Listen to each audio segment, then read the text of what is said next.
Baik, bismillahirrahmanirrahim. Assalamualaikum warahmatullahi wabarakatuh. Waalaikumsalam warahmatullahi wabarakatuh. Ya, selamat sore semuanya. Kita melanjutkan lagi ya untuk perkuliahan di pekan ini. Untuk sesi kita mereview kembali ya dari materi yang sudah saya sharekan untuk videonya. Jadi harapan saya sih kalian sudah menyimak ya. Jadi artinya waktu yang tidak terhitung lama ya, kurang lebih 1 jam itu kita bisa bersama-sama untuk mengulas kembali ya dengan beberapa pertanyaan yang nantinya akan saya berikan, yang mana kalian harus bisa menjelaskan ya, menjawab dari setiap pertanyaan yang diberikan karena menjadi salah satu saya untuk bisa tahu sejauh mana pemahaman kalian berkenaan dengan materi tersebut, dan yang kedua saya juga ingin tahu keaktifan kalian ya dalam menjawab, dan itu nantinya akan berpengaruh dengan nilainya ya.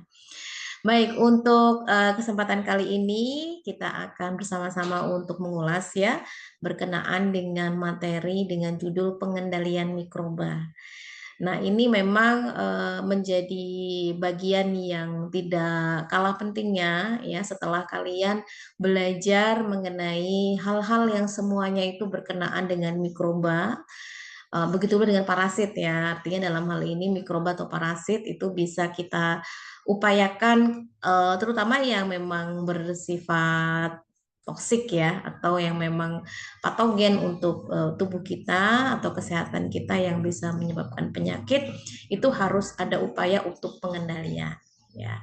Namanya juga dikendalikan, berarti ini berkenaan dengan bagaimana sih caranya kita bisa menghambat atau mengurangi atau menghilangkan ya segala bentuk kehidupan dari mikroba agar tidak terlalu banyak dan akhirnya bisa menginfeksi tubuh kita ya, dan akhirnya bisa sakit, kan begitu logikanya.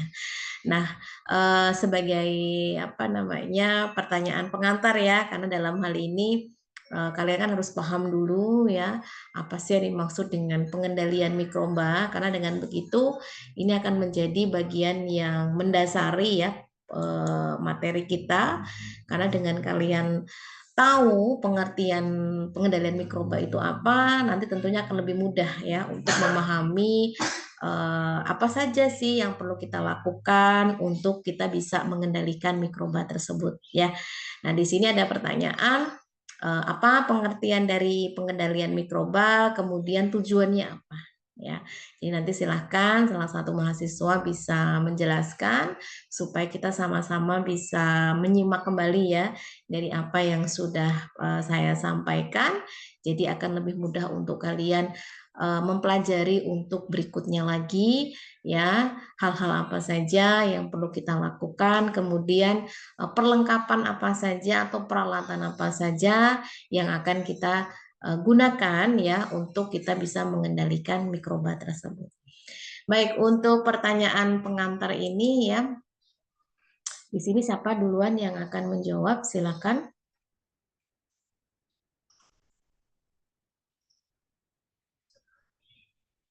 Siapa yang mau menjawab duluan? Nanti rolling saja ya, tapi sebagai pencetus pertama untuk bisa menjelaskan, silakan siapa? Vivi, Bu. Oke, silakan Vivi.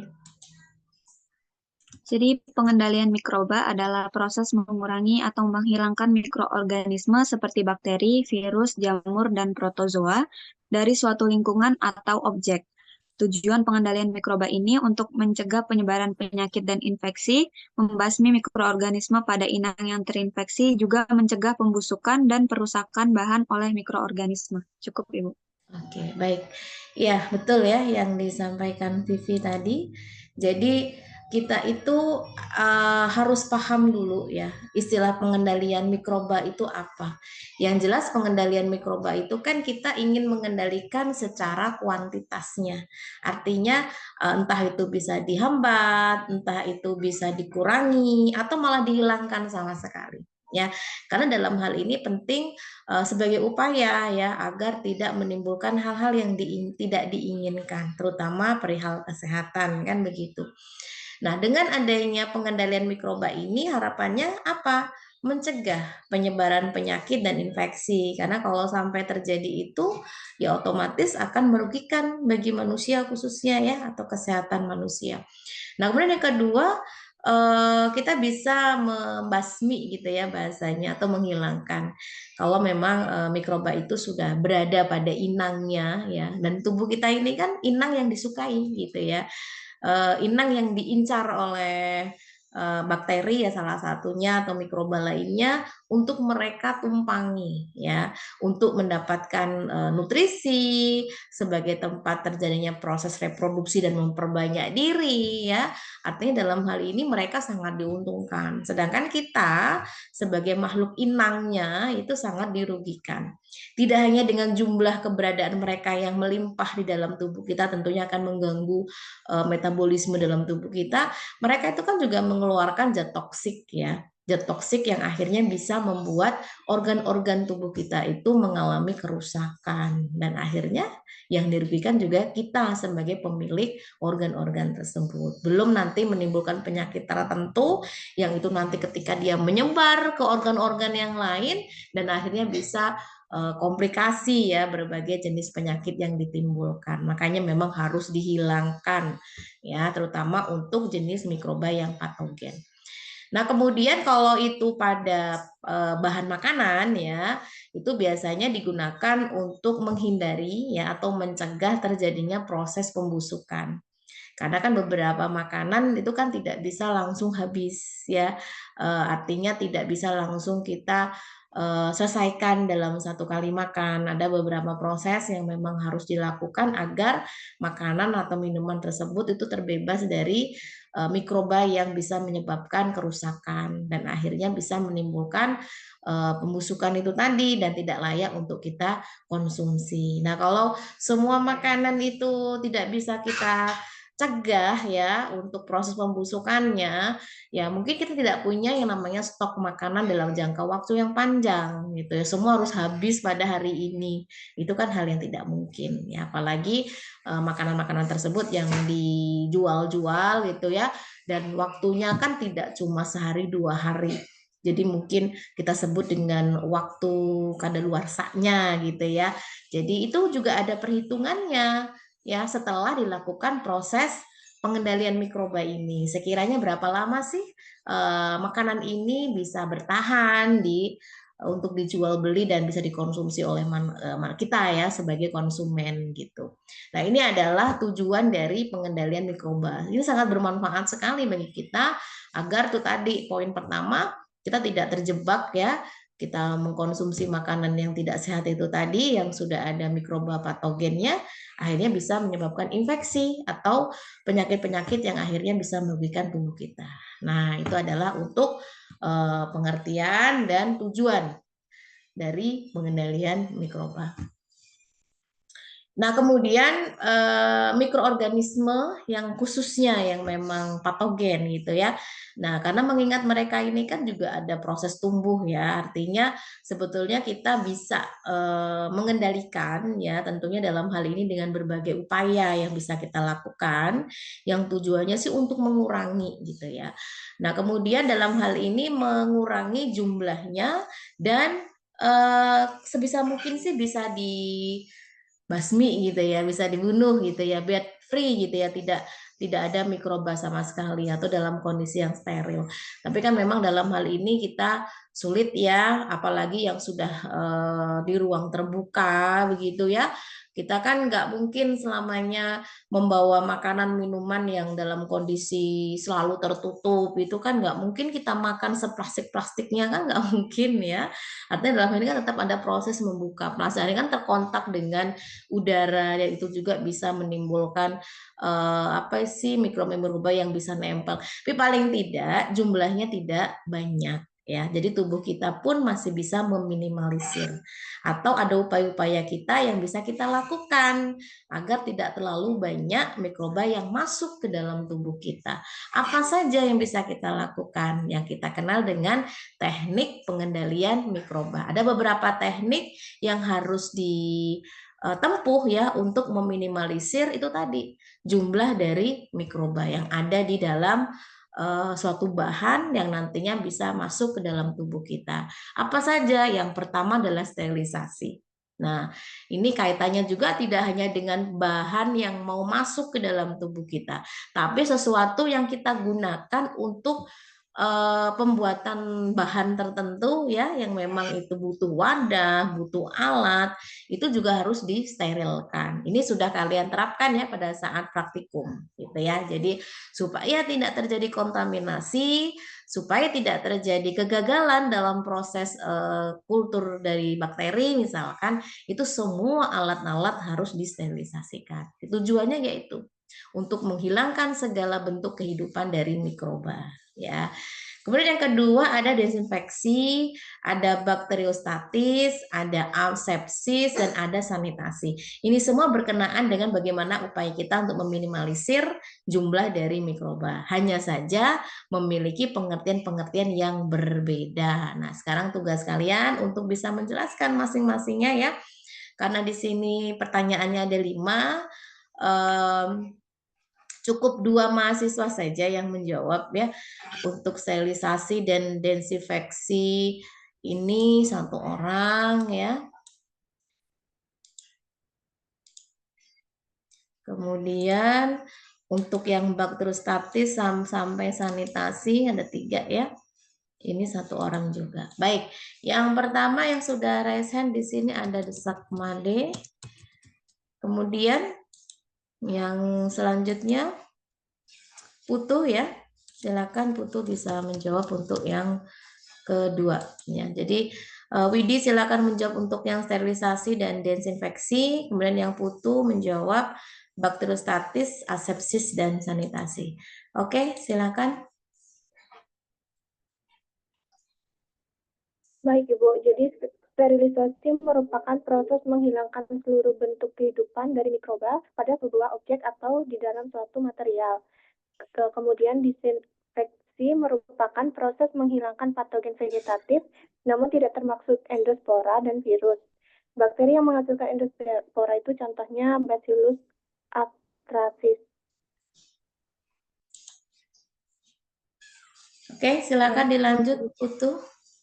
Baik Ibu, yang selanjutnya yang ketiga itu ada bakteriostatis, yaitu suatu kondisi pertumbuhan bakteri dan multiplikasinya dihambat, namun bakteri tersebut tidak mati. Yang ke aseptis itu mencegah masuknya patogen ke dalam tubuh, filtrasi udara, sinar UV, penggunaan masker, sarung tangan, dan sterilisasi peralatan merupakan keseluruhan faktor yang dibutuhkan untuk mencapai aseptis. Dan yang kelima itu sanitasi, itu perilaku membudayakan hidup bersih untuk mencegah manusia bersentuhan langsung dengan kotoran dan bahan buangan berbahaya lainnya. Sudah cukup.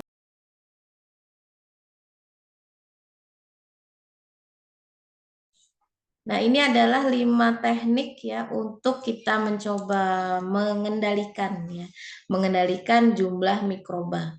Jadi ada sterilisasi. Ini sesuai dengan urutannya, memang kalau sterilisasi itu levelnya yang paling tinggi ya. Karena kita paham yang namanya sterilisasi itu tidak hanya cukup bersih ya. Artinya dalam hal ini adalah benar-benar dia harus steril. Steril itu kan berarti dia terbebas dari mikroba. Memang dalam hal ini semuanya bentuk dari kehidupan mikroba itu dihilangkan ya. Jadi bisa dikatakan ini levelnya yang paling tinggi. Artinya dalam hal ini proses ini harus dilakukan ya, apalagi dalam skala industri atau skala lab sebelum bahan itu diedarkan gitu ya. Artinya dalam hal ini memang harus free dari mikroba. Kalaupun memang tetap ada mikrobanya karena memang sulit untuk dihindari, ya paling tidak jumlahnya tidak melebihi dari batas yang telah ditetapkan sehingga bisa berbahaya untuk kesehatan ya. Jadi sterilisasi ini membutuhkan alat ya, di mana dengan pemanasan tertentu yang nantinya bisa mematikan bentuk dari kehidupan mikroba tersebut ya, tidak hanya dalam bentuk mikrobanya, tapi dalam bentuk calon-calon mikrobanya pun dimatikan semua ya. Jadi mereka ini kan luar biasanya itu dalam kondisi belum hidup saja ya, masih dalam bentuk tunas lah bahasanya kita sebut, itu dalam kondisi itu nanti ketika lingkungannya mendukung dia bisa tumbuh lagi gitu ya. Jadi memang yang dimatikan itu tidak hanya bentuk mikrobanya yang sudah aktif dalam pertumbuhan, tetapi juga yang masih dorman itu tadi, yang masih off itu tadi pun harus dimatikan. Karena kita tidak tahu nanti pada saat lingkungannya itu oke, dia bisa tumbuh lagi menjadi mikroba-mikroba dan dia bisa memperbanyak diri. Dan yang kedua adalah desinfeksi. Nah, desinfeksi ini dia sebagian ya, sebagian dia bisa menghilangkan secara vegetatifnya, namun tidak secara endosporanya. Jadi itu yang saya katakan, suatu misalkan ada lingkungan yang tidak baik, dia kan membentuk endospora. Nah nanti ketika kondisinya sudah oke, endospora bisa tumbuh menjadi mikroba yang memang aktif dalam pertumbuhannya. Ya, kemudian desinfeksi ini memang diperuntukkan untuk bakteri ya, virus itu tidak bisa ya. Dalam hal ini mungkin kalau untuk virus itu kan meminimalisir saja, tapi tidak bisa untuk menghilangkan seluruhnya ya.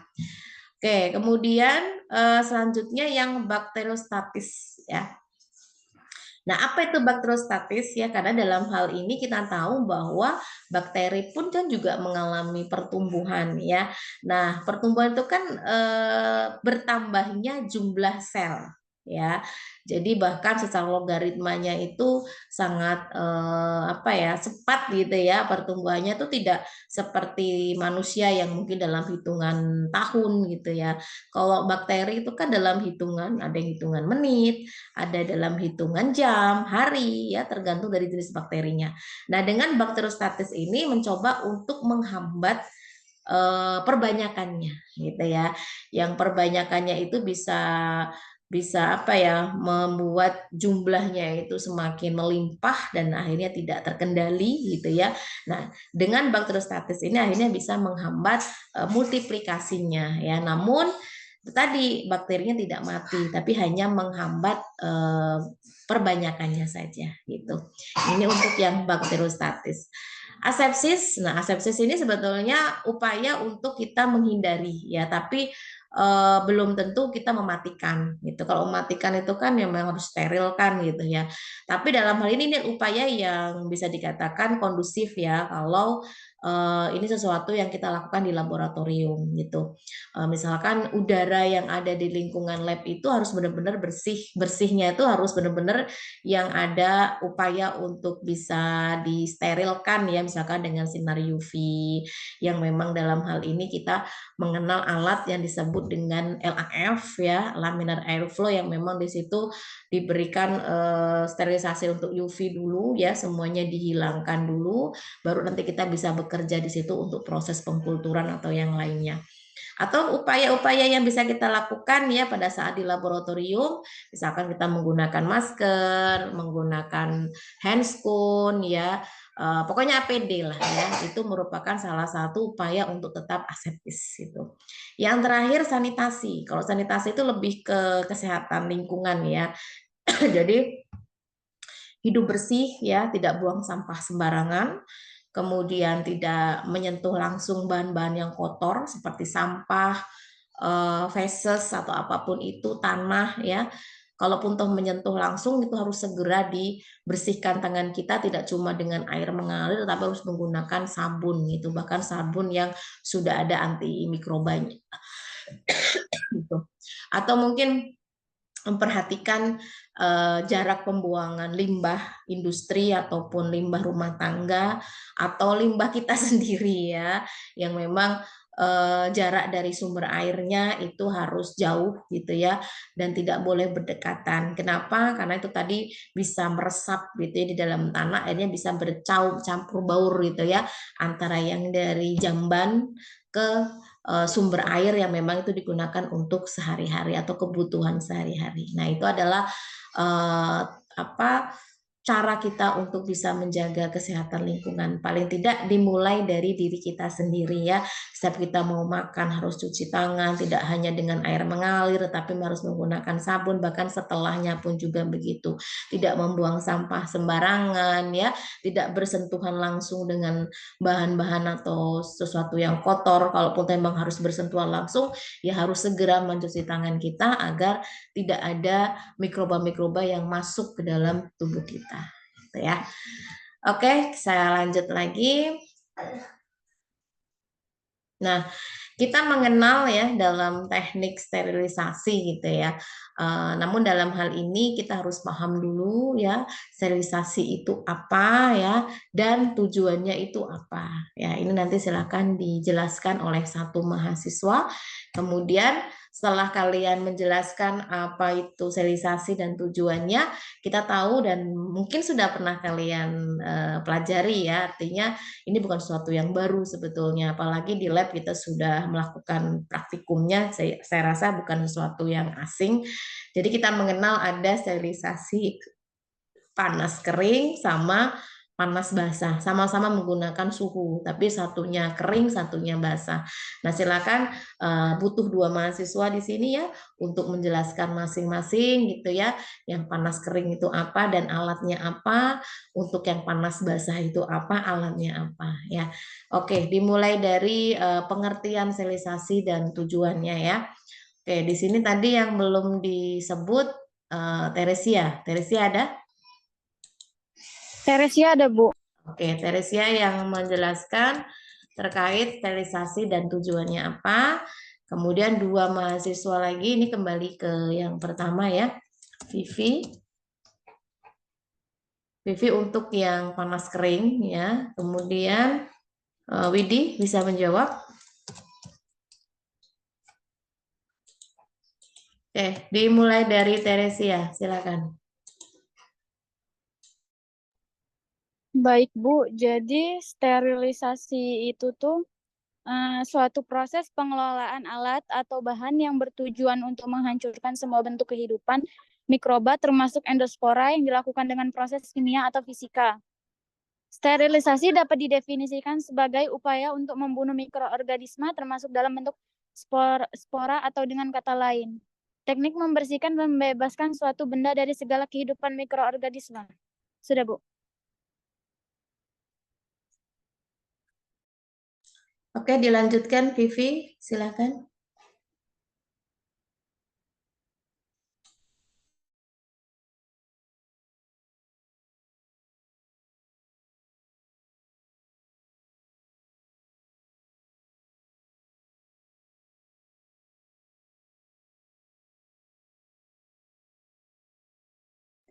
Baik Ibu, jadi metode panas kering ini cara untuk membunuh mikroorganisme yang hanya memakai udara panas kering yang tinggi, seperti panas membara, dan kita bisa menggunakan dengan cara melidah apikan, seperti waktu itu melidah apikan kaca benda, mulut tabung, atau mulut botol.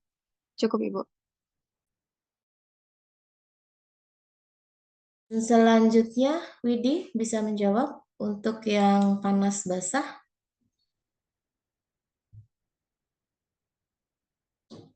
Kalau tidak, Putu ada?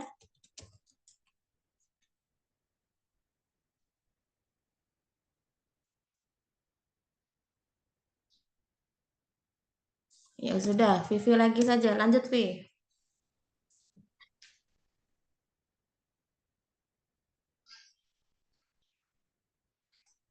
Panas basah itu pemanasan menggunakan air atau uap air, yaitu media penyaluran panas yang terbaik dan terkuat daya penetrasinya. Contoh alatnya? Contoh peralatan dan bahan yang dapat disterilisasi menggunakan seperti autoclave, itu ada tabung reaksi, gelas beker, Erlenmeyer, gelas ukur, cawan Petri, dan peralatan berbahan kaca lainnya seperti media kultur. Cukup, Bu. Oke, baik. Ya, apa namanya, dalam hal ini memang perlu dipahami ya. Ini sudah semuanya disampaikan sebetulnya ya dari materi dari praktikumnya ya. Di sini secara teorinya bahwasanya memang ada beberapa metode yang perlu kita pahami ya. Sebetulnya tinggal milih saja ya. Milih mana yang akan kita terapkan. Tapi jangan lupa selama memang itu tidak tidak merusak alat ya atau bahan, ya itu tidak apa-apa, mau pakai kering boleh, mau pakai panas boleh ya. Itu biasanya dapat ada pertimbangan khusus ya. Kan kalau kita tahu bahwasanya yang panas kering itu waktu yang digunakannya jauh lebih lama ya dibandingkan dengan yang panas basah seperti itu ya, yang itu dalam waktu 15 menit itu sudah bisa mensterilisasikan. Sedangkan kalau untuk yang panas kering kan harus butuh waktu 1 sampai 2 jam. Nah, ini kalau dalam skala industri tentu akan menyita waktu gitu ya. Makanya biasanya lebih memilih untuk yang penggunaan sterilisasi panas basah atau menggunakan uap gitu ya. Yang alatnya adalah autoclave. Nah, sebetulnya ada beberapa metode pemanasan ya yang biasa kita gunakan juga di lab ya. Panas kering, kalau panas kering itu kan berarti memang tidak ada kondensasi ya, proses kondensasi atau terbentuknya uap air. Tidak ada. Benar-benar ya kering ya, artinya ada panas baik itu yang melalui udara atau yang memang langsung bersentuhan dengan sumber panas tersebut ya. Tapi dalam hal ini kita menggunakan alat bantu Bunsen ya yang sudah kita berikan apinya begitu ya. Tapi dalam hal ini kan bahan bakarnya juga safety, jadi tidak dikhawatirkan gitu. Nah, panas kering itu ada beberapa yang bisa kita gunakan, tapi ini teknik yang sifatnya itu untuk aseptis ya. Artinya bukan untuk mensterilkan sepenuhnya. Ini digunakan pada saat kalian sedang melakukan proses pengujian, perlakuan gitu ya, atau penyiapan alat dan bahan yang nantinya akan digunakan untuk pengujian mikroba misalkan ya. Yang pertama adalah panas membara ya. Jadi panas membara ini kita membutuhkan yang namanya api Bunsen ya, di mana alat yang bisa kita dengan teknik panas membara ini tentunya tidak semua alat bisa ya, terutama memang yang berbahan yang tidak mudah meleleh atau tidak mudah pecah gitu ya. Nah, apa saja yang bisa disterilkan dengan panas membara ini gitu ya? Itu yang pertama misalkan jarum ya, atau ujung pinset atau ujung gunting ya yang biasa-biasa kita lakukan, atau menggunakan juga jarum ose ya yang dipijarkan sampai lama sampai membara gitu ya, nanti setelah itu ditunggu beberapa saat sampai membaranya itu sudah kembali redup gitu ya, baru digunakan alat tersebut. Nah, ini untuk yang panas membara. Nah, kalau yang melidah apikan itu cukup melewatkan saja. Ya, ini juga sudah pernah kalian lakukan ya pada saat sesi praktikum. Nah, kemudian panas yang dia melibatkan udara yang itu tidak ada kondensasi ya. Jadi benar-benar udara kering. Nah, udara kering ini bisa kita gunakan untuk proses sterilisasi dengan catatan suhunya memang disetting sesuai dengan suhu yang bisa mematikan mikroba gitu ya.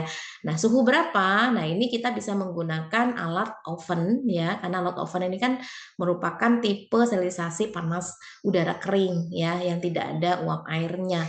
Jadi suhu yang digunakan itu kisaran 160 sampai 180 derajat Celcius. Ya, jadi tidak ada kondensasi atau timbul embun di sana. Jadi benar-benar kering gitu kan. Nah, ini diperuntukkan untuk alat-alat yang memang tahan akan panas ya, panas tinggi, tidak mudah meleleh gitu ya, tidak mudah pecah gitu ya. Kalau untuk alat-alat yang berbahan gelas itu masih bisa dipanaskan dengan suhu sampai 180 derajat Celcius ya. Tapi kalau handscoon atau yang berbahan karet, plastik itu sangat-sangat dihindari karena nantinya akan meleleh dan akhirnya malah merusak alat tersebut ya. Nah, waktu yang dibutuhkan itu jauh lebih lama ya, 1 sampai 2 jam gitu. Nah, kemudian untuk yang panas basah, nah untuk panas basah sebelum kita lanjutkan untuk mengulasnya ada pertanyaan di sini ya, di mana teknik sterilisasi panas basah itu pasti membutuhkan uap air ya. Kemudian ada kondensasi ya. Jadi dalam hal ini beda dengan yang panas kering tadi. Nah, ada 3 nih yang bisa kita lakukan. Salah satunya sudah pernah kita lakukan di lab ya, menggunakan alat autoclave. Yang pertama adalah pasteurisasi, yaitu juga termasuk panas basah. Kemudian tahap jenis panas basah yang dilakukan pada suhu 100 derajat Celcius. Ya, jadi mentok 100. Ada juga panas basah yang dilakukan lebih dari 100 derajat Celcius. Nah, coba kalian uraikan ya, satu prosedurnya bagaimana untuk masing-masing itu tadi ya. Kemudian alat dan bahan yang bisa diterapkan atau yang bisa kita sterilisasi menggunakan pasteurisasi itu apa saja, menggunakan panas basah suhu 100 itu apa saja, dan panas basah lebih dari 100 itu apa saja. Ada 3 mahasiswa di sini. Siapa yang mau menjawab? Widi, Bu.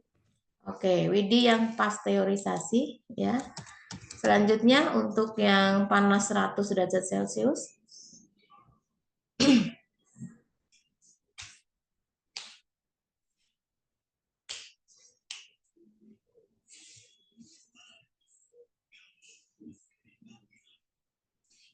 Siapa yang bisa? 2 lagi.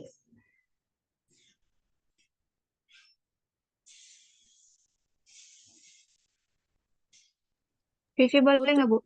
Oke, Vivi. Terus yang terakhir? Putu, Ibu. Oke. Baik, silakan. Dari Widi, Vivi, dan Putu ya, sesuai dengan pertanyaannya masing-masing.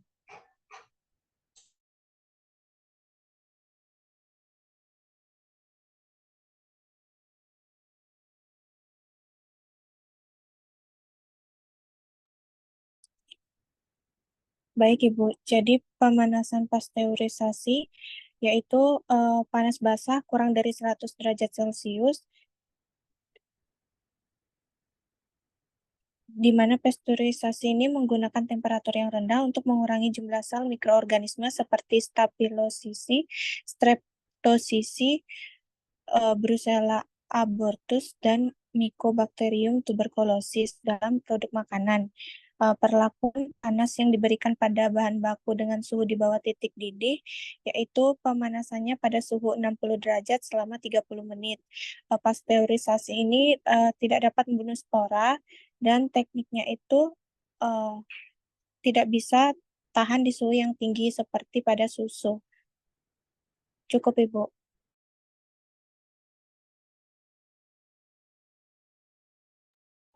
Selanjutnya panas basah pada suhu 100 derajat Celcius. Ini menggunakan air mendidih pada suhu 100 derajat Celcius selama 10 menit. Mematikan bentuk spora dilakukan pemanasan 3 kali berturut-turut 15-45 menit sehingga spora yang tidak mati pada pemanasan pertama akan berbuah menjadi bentuk vegetatif pada hari kedua setelah inkubasi pada suhu 37 derajat Celcius. Begitu pula spora yang tidak mati pada hari kedua akan berubah menjadi bentuk vegetatif pada hari ketiga.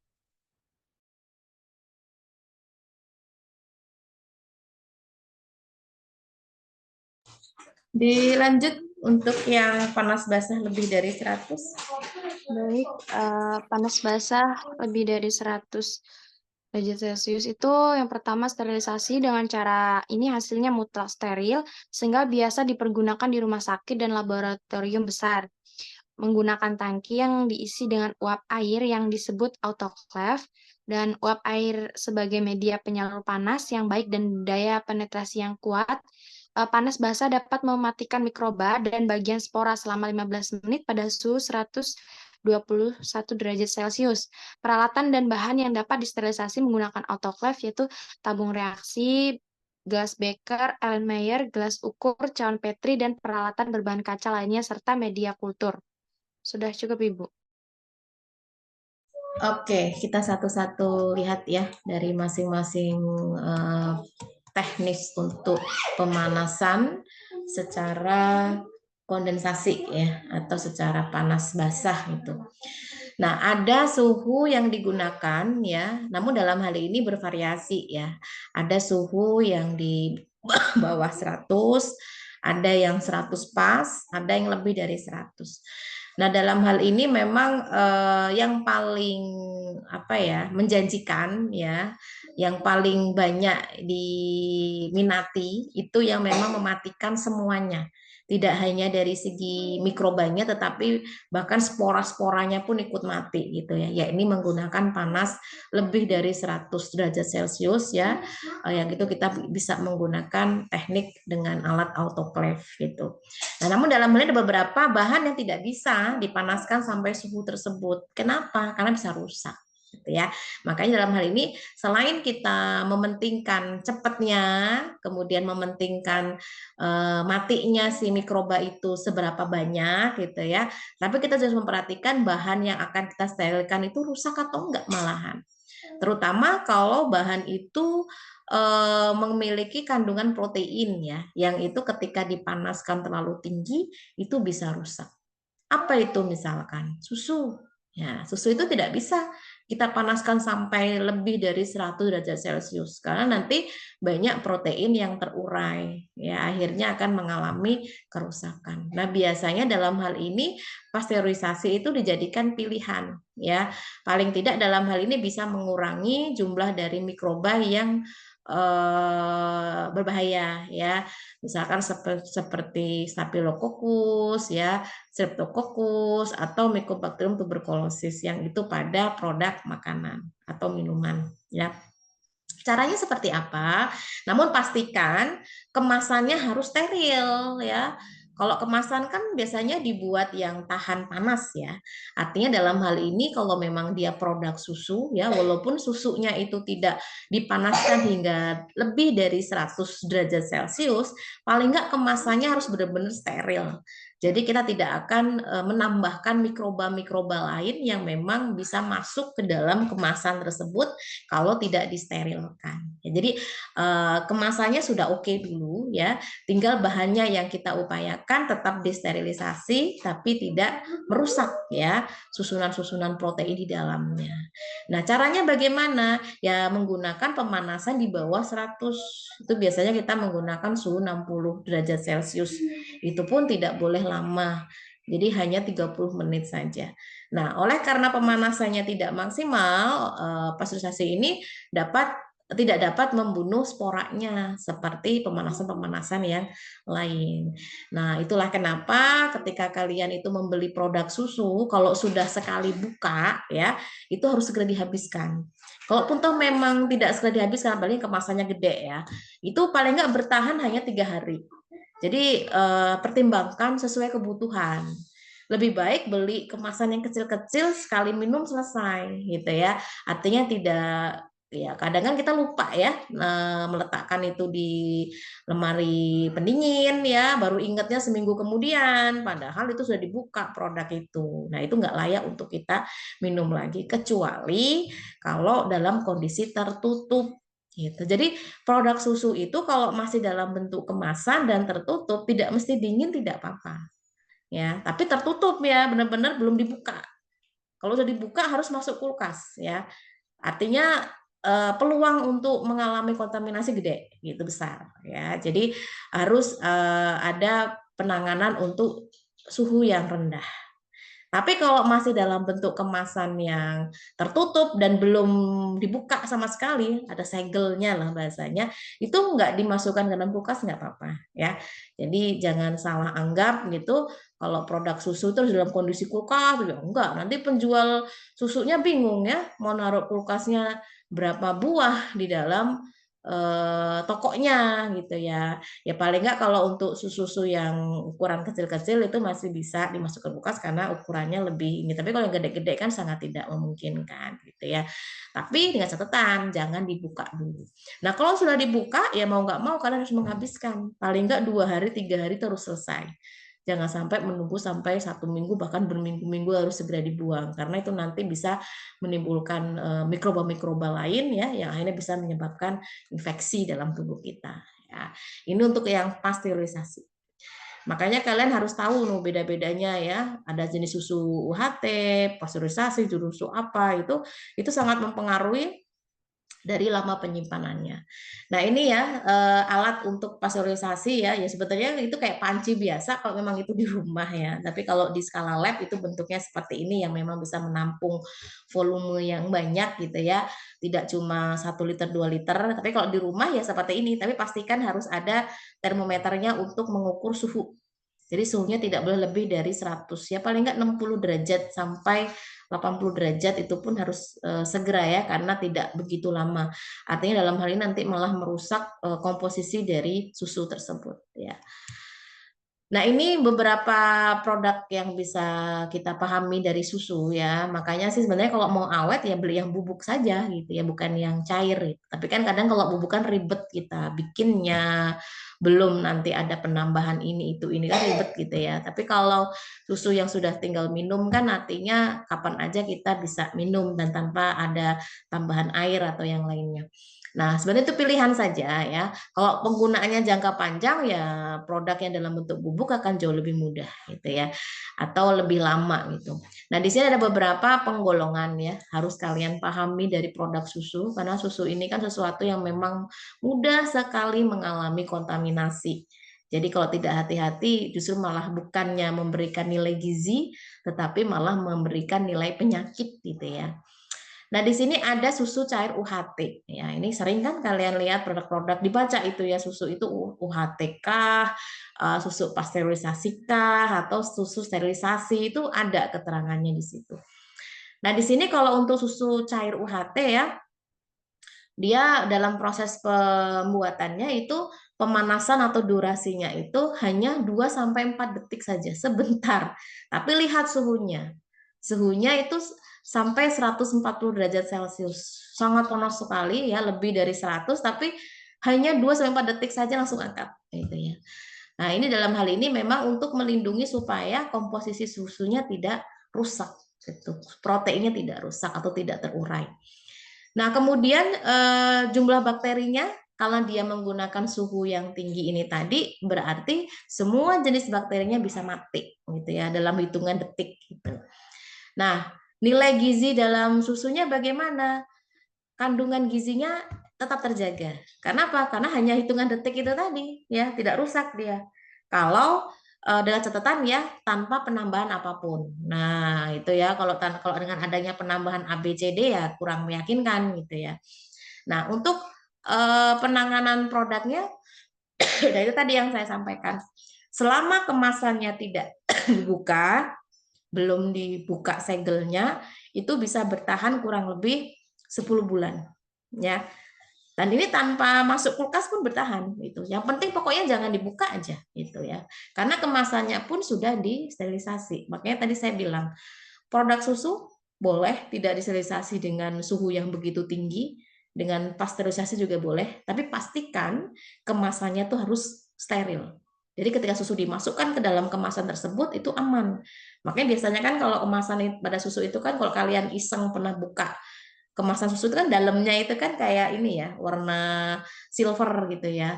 Yang memang itu ada persyaratan khusus gitu ya supaya menjaga agar tidak terjadi kontaminasi dan kerusakan dan tahan oleh lingkungan gitu ya. Nah, kemudian ada yang susu bubuk. Nah, ini yang karena kan dia ada proses pembentukan serbuk-serbuknya itu ya menggunakan alat yang khusus.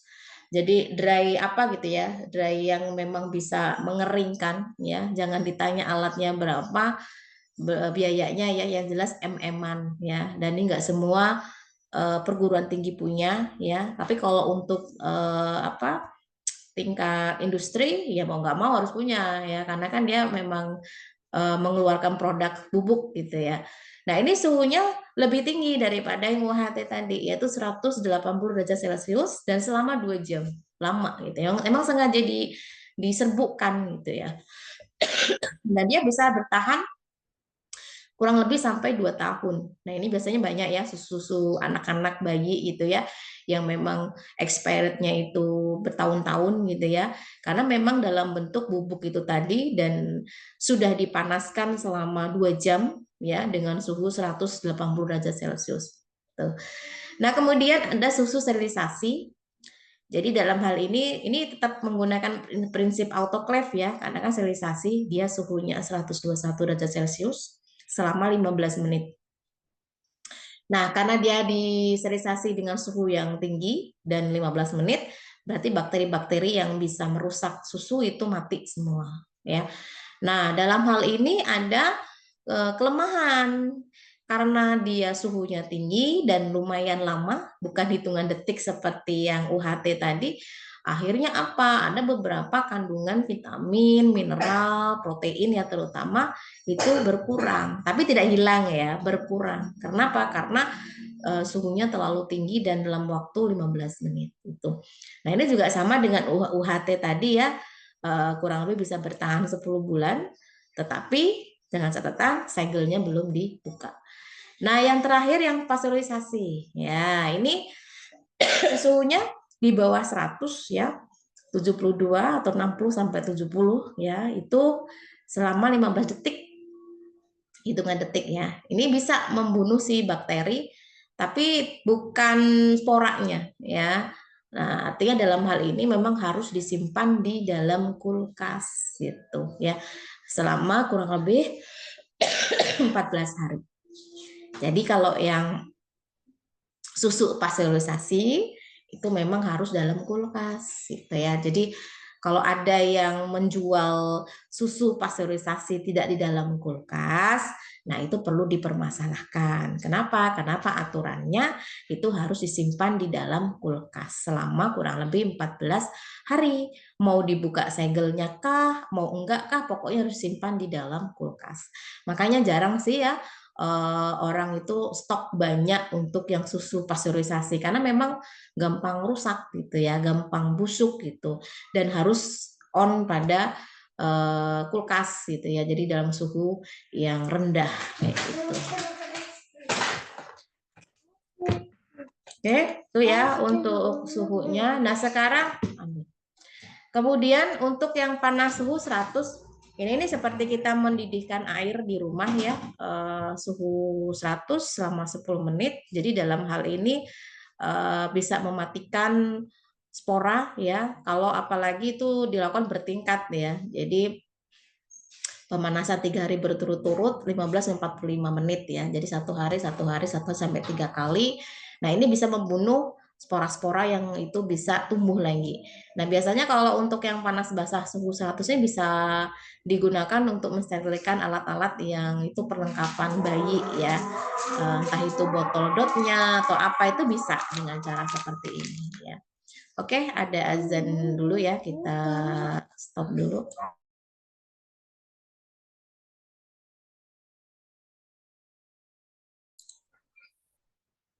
Baik, saya lanjut lagi ya.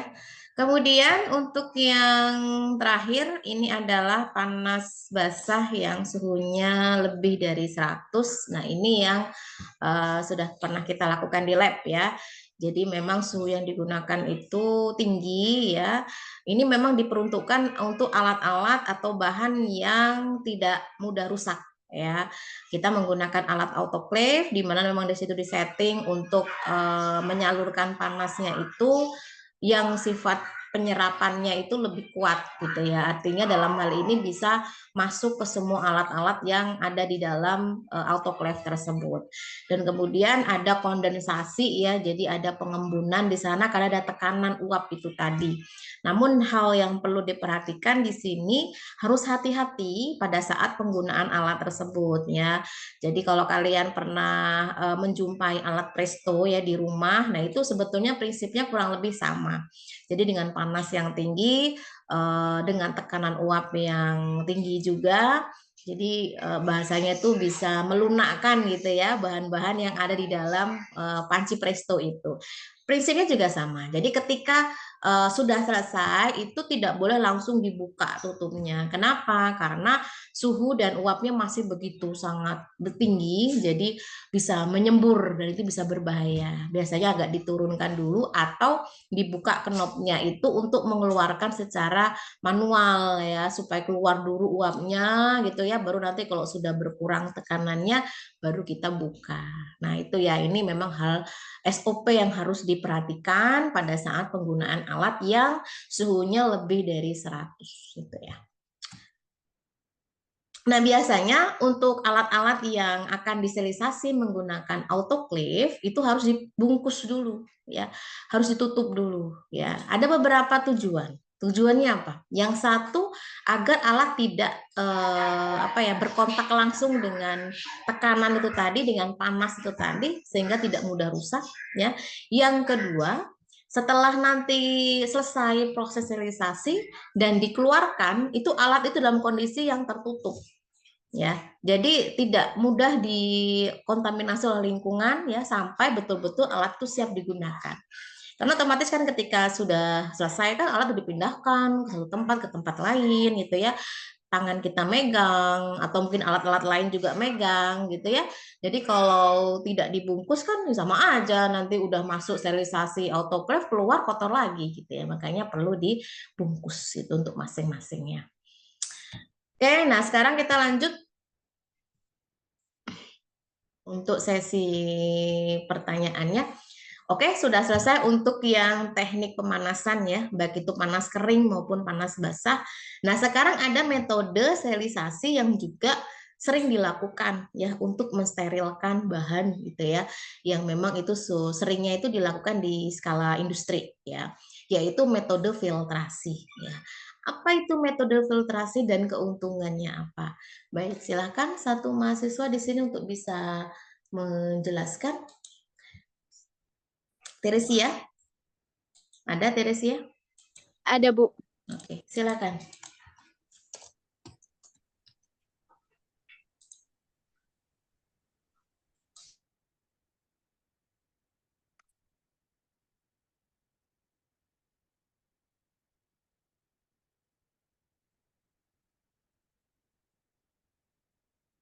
Baik, Bu. Jadi filtrasi itu pori-pori atau filter yang diameter sel mikroba.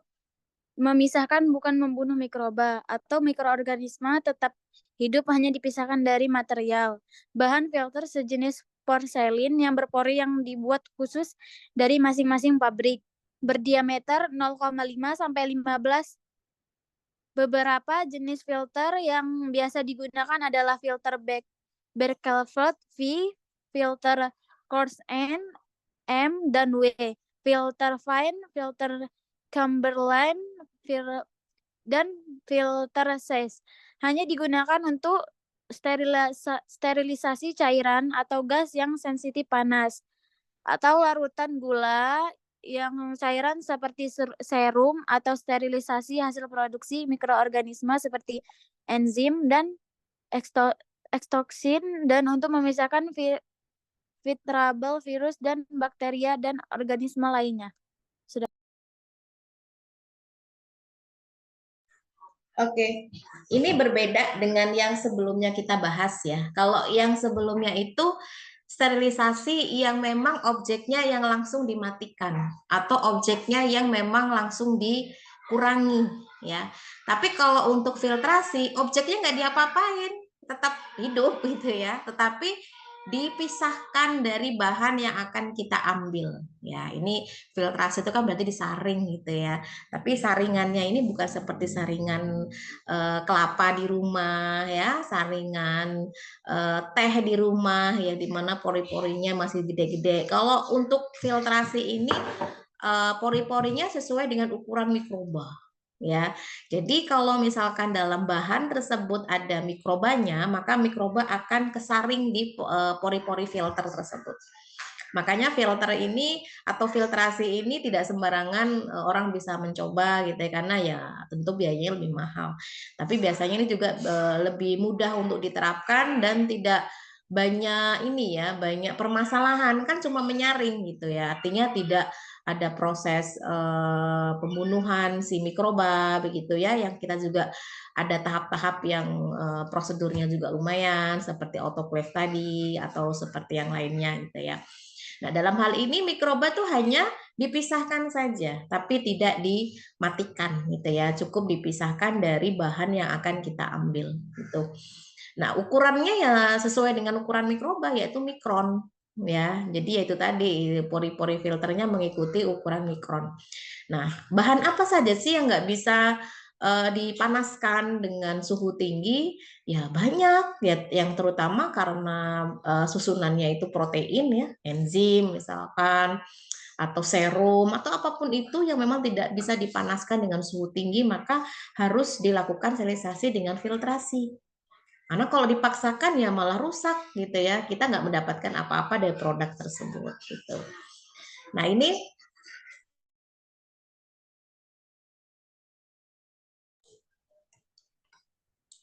alatnya tuh hal yang sangat sederhana seperti ini ya, memang tidak kelihatan yang ada di mulut leher Ellen Mayer ini adalah apa namanya itu saringannya ya. Jadi ketika nanti bahannya itu dimasukkan ke dalam wadah yang nantinya akan disaring gitu ya, nanti yang menetes ini adalah bahan yang memang mau diambil.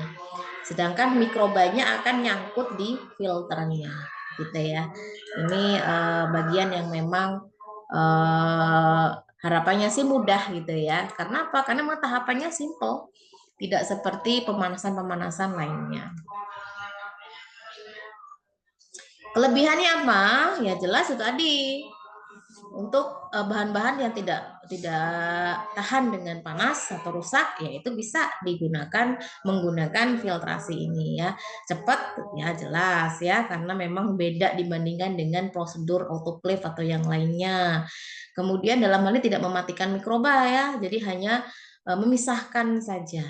Nah, itu adalah kelebihan-kelebihan dari metode filtrasi. Kekurangannya apa? Ya, kekurangannya ya jelas jumlah dari filtrasinya atau penyaringnya ini harus banyak kan gitu ya.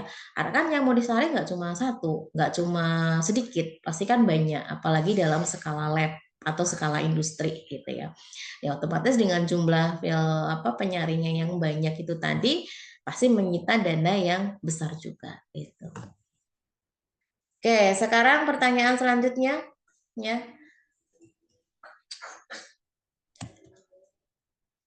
Selain filtrasi, itu ada radiasi. Nah, radiasi pun juga termasuk metode sterilisasi, tapi berbeda dengan yang lain-lainnya. Nah, apa itu metode radiasi dan kapan sih kita membutuhkan metode ini untuk proses sterilisasi? Tentunya tidak sembarangan kita terapkan ya, karena mengingat radiasi ini juga sesuatu yang bisa berisiko untuk tubuh kita kalau tidak ada safety ya di proses dalam prosesnya gitu. Oke, siapa yang belum menjawab ini tadi?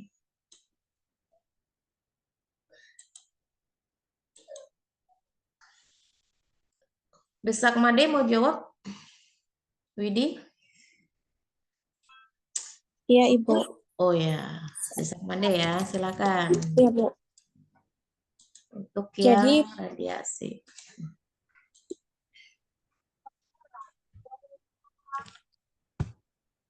Jadi pemanasan radiasi itu dalam mikrobiologi, radiasi gelombang elektromagnetik yang banyak digunakan adalah radiasi sinar ultraviolet, radiasi sinar gamma atau sinar X, dan sinar matahari.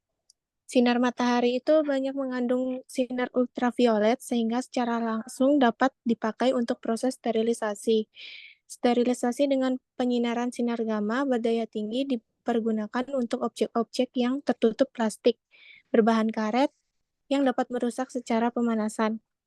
Untuk sterilisasi makanan maupun obat-obatan itu tidak boleh menggunakan sinar gamma karena itu akan terjadi perubahan struktur kimia pada makanan ataupun obat-obatan tersebut. Cukup, Ibu. Oke. Ya, ini juga sebetulnya hampir sama seperti filtrasi tadi ya, dalam tanda kutip. Kenapa harus menggunakan radiasi? Kenapa harus menggunakan filtrasi? Karena kita menyesuaikan bahan yang akan kita sterilisasi. Jadi nggak bisa sembarangan kita menentukan, apalagi yang itu mudah rusak karena suhu yang tinggi ya. Misalkan seperti obat-obatan yang memang itu harus ada penanganan tersendiri untuk sterilisasinya.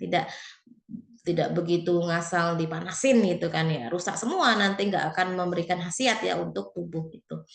Nah, di sini kenapa dikatakan radiasi? Karena memang menggunakan gelombang elektromagnetik ya, yang biasa kita gunakan gitu ya untuk proses sterilisasi itu misalkan seperti sinar UV ya kan ini sudah dilakukan di awal tadi ya di meja LAF ya dengan disinari UV. Tapi pada saat UV dihidupkan tidak ada kegiatan apapun di situ.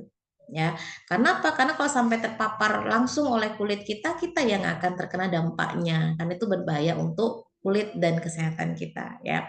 Selain UV apalagi ada sinar gamma ya, ada sinar matahari. Itu pun juga termasuk proses sterilisasi.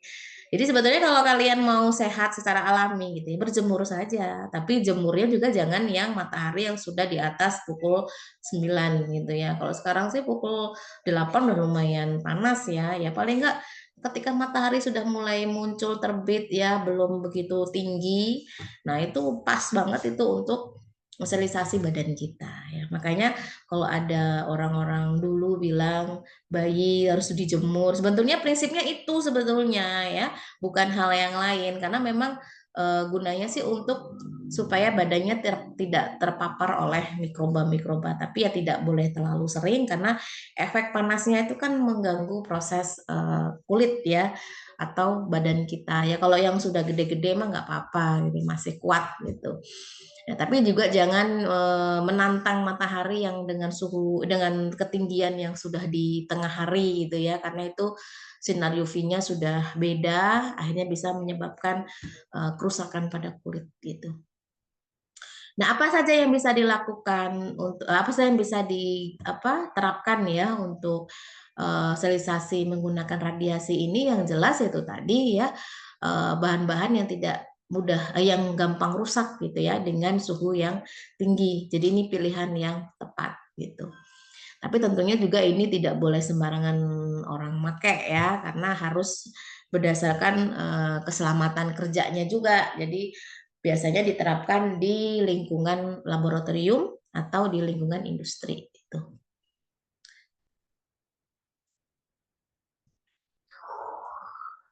Nah, di sini ada jenis-jenis sterilisasi untuk yang radiasi ya. Yang biasa digunakan ada radiasi ionisasi, ada non ionisasi dan ada gelombang mikro ya. Silakan nanti bisa dijelaskan peruntukannya untuk apa.